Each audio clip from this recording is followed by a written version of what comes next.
Meeting ఒక ముఖ్య ఉద్దేశమేమో అభిప్రాయం చెప్పమంటారు, సూచన ఇవ్వమంటారు. సూచనలు ఇచ్చేటంత పండితులు మేము కాదని నేను అనుకుంటున్నా.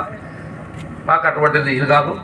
మా అనుభవాలు 2-3 అనుభవాలు మాత్రం చెప్పగలుగుతున్నాం మీ అనుభవంతోనే. ఈ ప్రాజెక్టు రూపకల్పన గతంలో 2014 జరిగింది.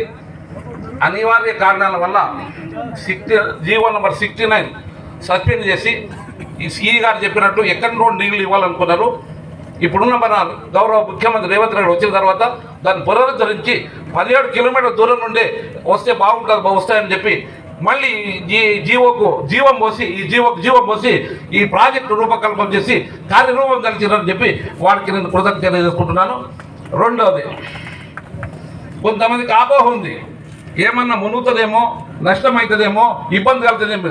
నాకు తెలిసిన కాటి ముందే మాట్లాడుకున్నాము అధికారులతో, ఎలాంటి నష్టం మన మండలం జరగదు.